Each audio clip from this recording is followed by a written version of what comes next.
একটা ছোট্ট ঘটনা থেকে শুরু করতে চাই।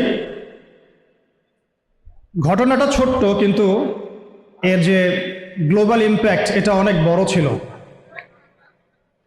আজকে থেকে প্রায় 1450 বছর আগে আমরা একটা সমাজ দেখেছিলাম, যে সমাজটাকে আমরা বলতাম আইয়ামে জাহিলিয়াত। আইয়ামে জাহিলিয়াত অর্থ হচ্ছে অন্ধকারাচ্ছন্ন দিন। এই কথাটা এখনকার সেকুলার সমাজে বা ইসলাম বিরোধী শিবিরে একটা গালিতে পরিণত হয়েছে, আইয়ামে জাহিলিয়াত।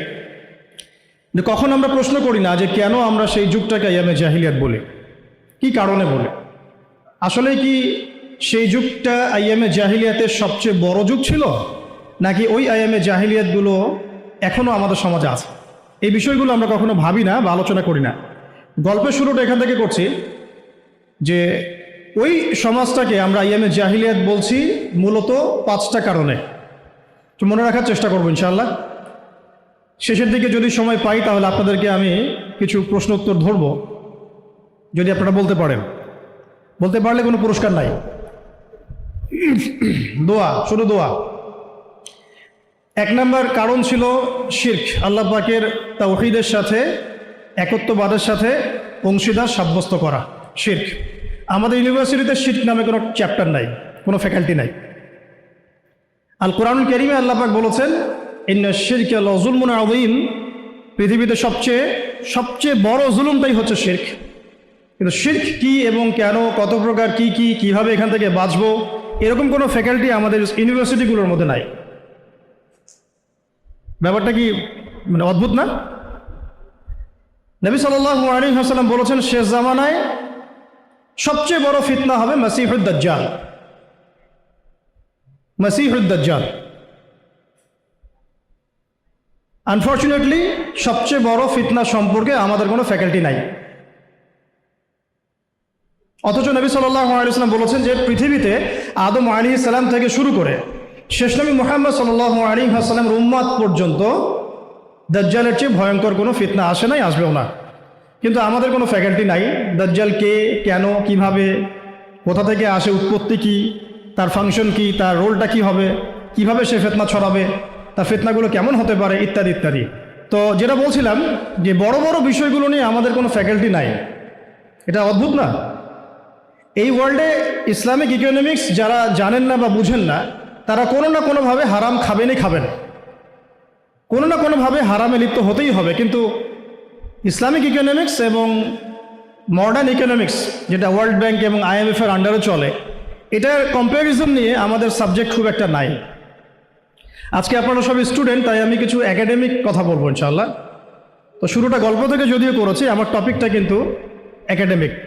আমরা কিভাবে কনস্ট্রাকটিভ সিলেবাস মেনটেন করে পড়াশোনা করব, বা কিভাবে আমরা জ্ঞানতাত্ত্বিক একটা বিপ্লব সংঘটিত করতে পারি, এটাই মূল উদ্দেশ্য। একদিনের আপনাদের এই কনফারেন্সে এসে চলে যাওয়াটা আমার উদ্দেশ্য না। উদ্দেশ্য হচ্ছে আপনাদের মধ্যে কিছু মানুষ তৈরি করা, যারা আগামী দিনে এই জায়গাগুলোতে দাঁড়াবেন, কথা বলবেন, জাতিকে নেতৃত্ব দেবেন ইনশাআল্লাহ। আপনাদের উদ্দেশ্যটা কি? একটা প্রোগ্রাম অ্যারেঞ্জ করাই কি উদ্দেশ্য? আপনাদের লক্ষ্যটা কি? নিঃসন্দেহে এটা একটা সূচনা, এটা নিশ্চয়ই শেষ নয়, এটা একটা সূচনা ইনশাআল্লাহ। আল্লাহ পাকের কাছে শুকরিয়া যে আল্লাহ পাক সূচনাটা আমাদের হাতে করার তৌফিক দিয়েছেন, আলহামদুলিল্লাহ। এটা আল্লাহ পাক রহম করে আমাদেরকে তৌফিক দিয়েছেন, এখানে আমাদের কোনো ক্রেডিট নাই। লা হাওলা ওয়ালা কুওয়াতা ইল্লা বিল্লাহ, লা মালজা ওয়ালা মানজা মিনাল্লাহি ইল্লা ইলাইহি। তো আইয়ামে জাহিলিয়াত কেন বলি ওই যুগটাকে? কারণ সে যুগে শিরক ছিল 1 নম্বর মৌলিক সমস্যা, যেটা এখনকার বিশ্বে সবচেয়ে বড় গ্লোবাল মৌলিক সমস্যা। এখনকার শিরকটা শুধু ধর্মতাত্ত্বিক না, এখনকার শিরকটা হচ্ছে পলিটিক্সের শিরক আছে, ইকোনমিক্সের শিরক আছে, কালচারের শিরক আছে, আপনার বিধর্মীদের মধ্যে তো আছেই। এছাড়াও আমাদের যে পড়াশোনার যে সিস্টেম, এডুকেশন যে প্যাটার্ন, এখানেও শিরক আছে। আস্তে আস্তে আমি ধরাই দিচ্ছি ইনশাআল্লাহ। তো তখনকার শিরকটা ছিল একটা সাময়িক প্রেক্ষাপট, একটা ক্ষুদ্র পরিসর। এখনকার শিরকটা হচ্ছে গ্লোবাল। এটা যদি আপনি ফাইন্ড আউট করতে না পারেন, ইন্না শিরকা লাযুলমুন আযীম, এর মধ্যে পড়ে যাব। আর সূরা মাঈদার মধ্যে অন্য একটা আয়াতে আল্লাহ পাক বলেছেন যে ব্যক্তি মানে শিরকে লিপ্ত হচ্ছে, ইন্নাহু মান ইউশরিক বিল্লাহ ফাকাদ হাররামাল্লাহু আলাইহিল জান্নাহ, আল্লাহ পাক তার জন্য জান্নাতকে হারাম করে দিয়েছে। নাউযুবিল্লাহ। যে ব্যক্তি শিরকে লিপ্ত হচ্ছে আল্লাহ পাক তার জন্য জান্নাতকে হারাম করে দিচ্ছেন। ওয়া মাওয়াহুন নার, তার জন্য আবাসস্থল হবে জাহান্নাম। ওয়া মা লিয-যালিমিনা মিন আনসার, জালেমদের জন্য কোনো সাহায্যকারী নাই। এখানে শিরকারী ব্যক্তিকে আল্লাহ পাক জালেম বললেন, কারণ ইন্না শিরকা লাযুলমুন আযীম, এই জন্য। এছাড়াও সূরা নিসা যদি আপনারা পড়েন, আপনারা দেখবেন আল্লাহ পাক একাধিকবার বলেছেন যে ইন্নাল্লাহা লা ইয়াগফিরু আন ইউশরাকা বিহি, আল্লাহ পাক তার সাথে শিরকের গুনাহটা মাফ করেন না। ওয়া ইয়াগফিরু মা দুনা যালিকা লিমান ইয়াশা, আল্লাহ পাক এছাড়া যে কোনো গুনাহ যাকে ইচ্ছা মাফ করতে পারেন। যত বড় গুনাহ আমরা করি না কেন আল্লাহ পাক মাফ করতে পারেন ইনশাআল্লাহ। কিন্তু শিরকের গুনাহ নিয়ে কেউ যদি কবরে চলে যায়, নাউযু বিল্লাহি মিন যালিক, তাহলে এটা ক্ষমা হবে না, এটা স্পষ্ট। তাহলে এটা নিয়ে আমাদের কনসিয়াস থাকা উচিত ছিল, কিন্তু আনফর্চুনেটলি আমাদের 15 বছরের শিক্ষা সিলেবাসে শিরক নামে কোনো কিতাব নাই। পড়েছেন কি কখনো? পরীক্ষা দিয়েছেন? Assignment private? সুবহানাল্লাহ। মুসলিম কান্ট্রির শিক্ষা ব্যবস্থা আস্তে আস্তে আসতেছে ইনশাআল্লাহ। শুরুতেই গলা টিপে ধরা যাবে না, তাই না? আস্তে আস্তে ইনশাআল্লাহ। দ্বিতীয় প্রবলেম ছিল রিবা। রিবা রিবা মানে কি? মাশাআল্লাহ, আপনারা তো জানেন। তো তখনকার সুদটা ছিল আবু জেহেল আবু লাহাবদের দারুন নাদওয়া কেন্দ্রিক। মানে দারুন নাদওয়া মানে হচ্ছে তৎকালীন সময়কার পার্লামেন্ট আর কি, এখনকার অনেকটা ইউনাইটেড নেশনসের মতো। সরাসরি নামটা নিলাম কেন? কারণ দারুন নাদওয়া যা হতো ইউনাইটেড নেশনসে এখন তাই হয়, কোনো পার্থক্য নাই। তো দারুন নাদওয়া কেন্দ্রিক অর্থনৈতিক একটা ব্যবস্থা ছিল। তো সেখানে মূল ভিত্তিটা ছিল রিবা। আর এই রিবা ছিল কয়েকটা সেক্টরে, মানে কয়েকটা প্রকারভেদ ছিল এখানে। কিন্তু এখনকার গ্লোবাল যে রিবা, এখানে এত প্রকারভেদ আছে যেটা বোঝাতে হলে আপনাকে একদিন একটা ফুল ডে সেমিনার করতে হবে অনলি অন রিবা।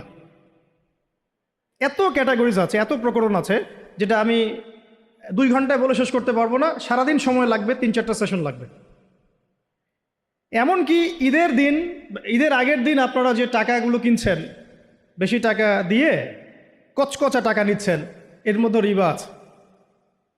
যে পেপার মানিটা আপনার মানি ব্যাগের মধ্যে আছে এখন, এখানেও রিবা আছে। যে মনিটরি সিস্টেমটার মধ্যে আমরা আমাদের সেন্ট্রাল ব্যাঙ্কগুলোকে ফাংশন করেছি, এর মধ্যে রিবা আছে। যে ওয়ার্ল্ড ব্যাংক থেকে লোন নেওয়ার জন্য আমরা উঠে পড়ে লেগেছি, এর মধ্যে রিবা আছে। যে ইলেকট্রনিক মানি আপনি বায়বীয়ভাবে পাস করছেন, এক্সচেঞ্জ করছেন, কেনা বেচা করছেন, এর মধ্যে রিবা আছে। রিবার এত ক্ষেত্র আছে যেটা আসলে সংক্ষিপ্ত সময়ে বোঝানো সম্ভব না। শুধু এতটুকু বলবো, ওই জামানার রিবা ছিল একটা নির্দিষ্ট ক্ষেত্র বিশেষে। এখনকার রিবা হচ্ছে পুরো গ্লোবাল ইকোনমিক সিস্টেমটাই দাঁড়িয়ে আছে অন দ্য বেসিস অফ রিবা। আল্লাহ পাক আমাদেরকে বোঝার তৌফিক দান করে। আর আপনারা খুব ভালো করেই জানেন রিবা এর 70 বা 73টা পাপের শাখা আছে। তার সবচেয়ে নিচের শাখাটা কি? নিজের মাকে বিয়ে করা। আমরা সবাই কম বেশি নাউযু বিল্লাহি মিন যালিক এই পাপের সাথে সম্পৃক্ত। আর সবচেয়ে মজার ব্যাপারটা দেখেন, আমাদের এই 15-20 বছরের যে এই এডুকেশন সিস্টেম, মানে প্যাটার্নটা আমাদের এখানে Islamic the comparison between Islamic economics and world economics এমন কোনো সাবজেক্ট আপনার নাই আছে? 15 বছরে পড়েছেন ভাই? অনেস্টলি বলেন, আপনারা যেখানে বসে আছেন, আমিও একসময় ওখানে বসতাম, বসেছি আমরাও। তো এই সিলসিলাটা কিন্তু আমরাও পার করেছি, এসএসসি, এইচএসসি, অনার্স, মাস্টার্সের ব্যাপারগুলো। এই পুরো 15 থেকে 16 বছরে বা আরও বেশি 18 বছরে the comparison between Islamic economics and the world economics এরকম কোনো সাবজেক্ট আমরা পড়ি নাই। শিরকের উপর কোনো সাবজেক্ট আমরা পড়ি নাই। দাজ্জাল তো আলোচনাই নাই, এটা তো মিম্বর থেকে উঠে যাচ্ছে আস্তে আস্তে। ইনস্টিটিউশন এটা কীভাবে আলোচনা হবে? 2-4 জন যারা কথা বলে এদেরকে মানুষ পাগল মনে করে, আর একটু পাগল মনে করে, আর কোনো সাবজেক্ট পায় না, এগুলো সাবজেক্ট নিয়ে কথা বলতেছে। অথচ ওয়ার্ল্ডের সবচাইতে ভাইটাল সাবজেক্ট হচ্ছে দাজ্জাল। জেরুজালেম থেকে যে খেলাফা সারা ওয়ার্ল্ডে কায়েম হবে সামনে, এটার আদু মানে শত্রু হচ্ছে দাজ্জাল নিজেই। তার সাথেই ব্যাটলটা হবে। তাকে হত্যা না করা পর্যন্ত জেরুজালেম থেকে সারা ওয়ার্ল্ড ওয়াইড ইসলামিক খেলাফা বা ইসলামিক শাসন ব্যবস্থা বাস্তবায়িত হবে না। তাহলে আমাদের সবচেয়ে বড় এনিমির সাথে আমাদের বোঝাপড়ার জন্যে তার সম্পর্কে তো জানাশোনার দরকার ছিল একটু, নাকি? শত্রু সম্পর্কে যে জানে না সে কি শত্রুকে ডিফিট করতে পারবে? বরং সে ডিফিটেড হবে। এটাই হয়ে আসতেছি আমরা।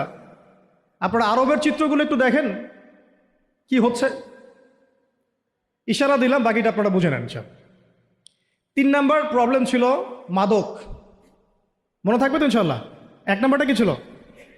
2 নাম্বার? 3 নাম্বার খামর মাইসির, মাদক এবং জুয়া। মানে এখন ধরলাম মাদক। তো এই মাদক আর জুয়ার এই প্রবলেমটাকে আপনি যদি একটু গ্লোবালি এখন মিলান, বলেন এটা কি বেড়েছে না কমেছে? শুধু একটা নির্দিষ্ট ক্ষেত্রে আছে মক্কার মধ্যে, না সারা ওয়ার্ল্ডে? এই যে এখন ফোনে ফোনে জুয়া, ফোনের মধ্যে জুয়া,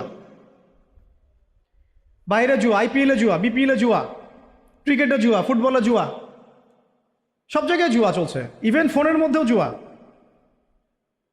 অনলাইনেও জুয়া, রাইট, অনলাইনেও জুয়া।